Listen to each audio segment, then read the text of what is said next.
Hi, and welcome to this session on research-informed teaching, or another damn thing to think about. This is what I overheard the first time I delivered this session. I thought I was playing to the academic gallery. I thought everyone would be madly into research-informed teaching. But quite rightly, some of your peers in early years pointed out, oh God, not another thing we need to think about.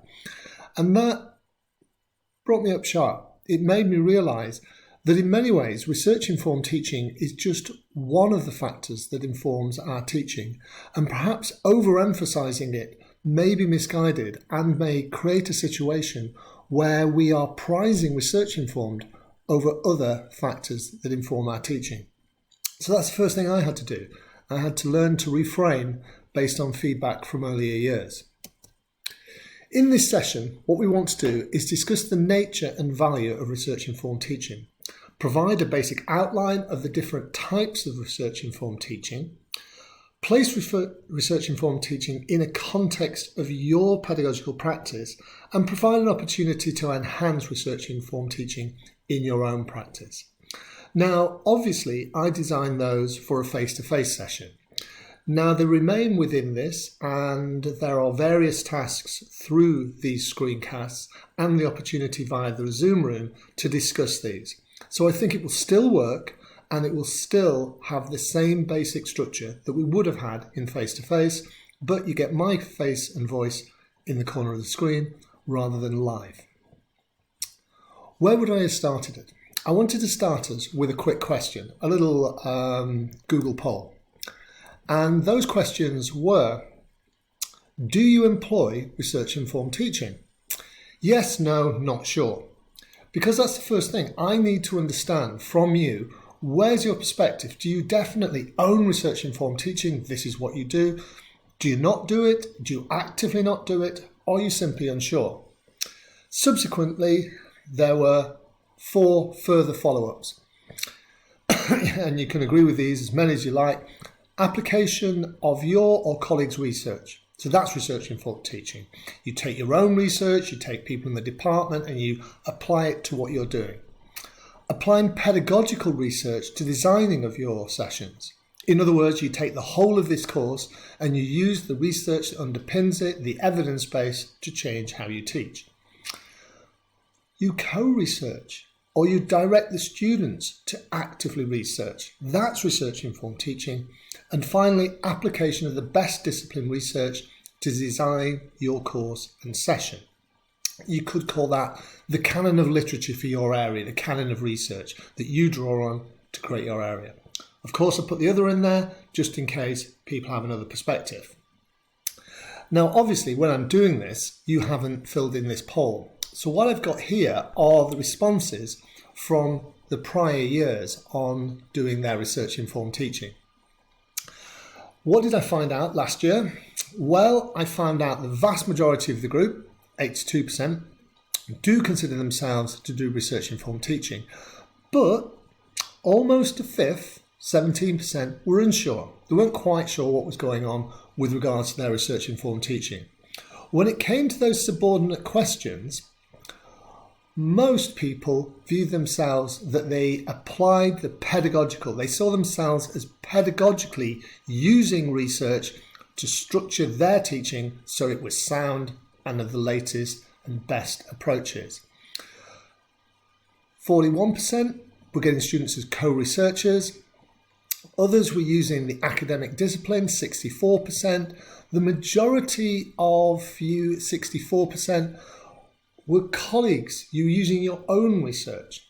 And a few people have other exceptions in there. They weren't particularly, I won't say they're not particularly relevant, but they had the notion of the reflection, the reflexivity being what you thought to be research-informed teaching. So that's where it was at from last year. I am sure this year would have differing perspectives, but it would be around that. We tend to do it, we tend to engage in a variety of it, but some of us are not sure. Some of us are not convinced that we're actively engaging in that research. So that's where I started with a quick question. So let's bring this back a bit. Let's try and focus this down.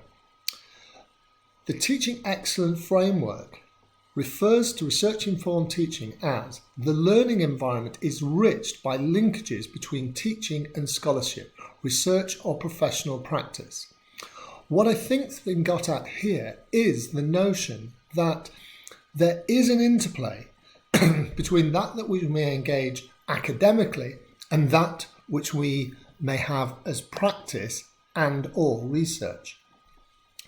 Now, interestingly here, practice and research are presented together, not as one as primary and the other as secondary, but ways in which we can contextualise thought. The Stern Review, with regards to the Research Excellence Framework, updated in 2018 from the original in 2016, considers the interaction between teaching and research as part of impact. You may already know the role that impact plays with regards to how we evaluate research. So no longer is it the case that we simply go, yes, there's lots of research, we'll weigh it, yes, that's lots, we'll give you more money. But rather, we have this research, how has it influenced the community? How has it advanced the community? And this is what we refer to as impact. So from a research angle, as well as a teaching excellence angle, the interrelationship between teaching and research is taken to be important. In our own university's periodic reviews, they are undertaken within departments to ensure and validate the quality of the courses we provide. Research-informed teaching is part of that. We have to demonstrate as part of periodic review how the research is informing our student experience. All this points towards research-informed teaching as being a positive thing. It seems to be almost a universal, taken for granted, it's a good thing. But we, as good academics, should not question that and say, why? What is it that is of value?